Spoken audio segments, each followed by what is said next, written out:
Gillian बारे syndrome को लेकर कल्याण डोंबिवली महानगर पालिका ने नागरिकों से सतर्क रहने की अपील की है। यदि किसी को जीबीएस के लक्षण दिखाई दे तो तुरंत अस्पताल से संपर्क करें। पुणे में जीबीएस का प्रकोप जनवरी में शुरू हुआ था, जिसके बाद स्वास्थ्य विभाग ने दिशा निर्देश जारी किए हैं। सभी जिलों को इन निर्देशों का पालन करने को कहा गया है। स्वास्थ्य अधिकारियों का कहना है कि घबराने की जरूरत नहीं है, लेकिन उन्हें इस बीमारी के लक्षण विकसित होते हैं तो तुरंत अस्पताल से संपर्क करें। सध्या जीबी सिंड्रोम या आजाराचं नाव सगळीकडे चर्चेत आहे। तर ह्याचं नाव गुलेन बारी सिंड्रोम असं असून पुणे महानगरपालिका क्षेत्रात या आजाराचे काही रुग्ण आढळलेले आहेत। तर ही परिस्थिती लक्षात घेता आपल्याला शासनाकडून काही मार्गदर्शक सूचना प्राप्त झालेल्या आहेत। तर आपल्याला असं म्हणता येईल की हा एक ऑटोइम्यून आजार आहे, म्हणजे आपली शरीराची रोगप्रतिकार शक्ती आपल्या नर्वस सिस्टीमवर, पेरिफेरल नर्वस सिस्टीमवर हल्ला करते, त्यामुळे अशा प्रकारचा आजार होतो। तर यामध्ये अचानक निर्माण होणारी दोन्ही बायलॅटरल म्हणजे दोन्ही पायांमध्ये हातामध्ये कमजोरी निर्माण होते आणि ती वाढत जाऊ शकते। त्यामुळे काही वेळा आपल्याला म्हणजे लवकरात लवकर रुग्णालयामध्ये ॲडमिशन करण्याची गरज पडू शकते।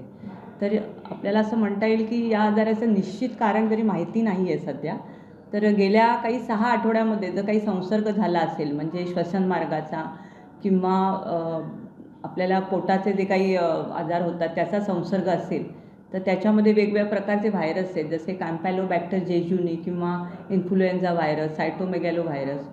तर मग ह्याच्यामुळे तो आजार हा ट्रिगर होऊ शकतो, म्हणजे वाढ होऊ शकते त्याच्यामध्ये।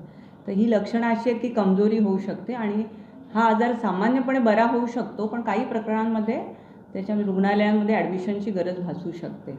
तर या संदर्भात काय आपल्याकडे काय संशयित रुग्ण वगैरे सापडले, काही माहिती आली का? आतापर्यंत आपल्याकडे अशी काही संशयित रुग्ण वगैरे अशी माहिती आता उपलब्ध नाही, म्हणजे आलेली नाही आता।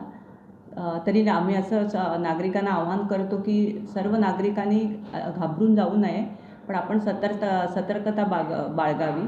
आपलं पिण्याचं पाणी शक्यतो उकळून प्यावं आणि कुठल्याही प्रकारचं कच्चं मांस वगैरे खाऊ नये असं आहे। आणि याच्यात एक अजून असं आहे की शासकीय ज्या योजना आहेत, म्हणजे प्रधानमंत्री जन आरोग्य योजना किंवा महात्मा फुले जन आरोग्य योजना आणि CM रिलीफ फंड याचा वापर करता येऊ शकतो।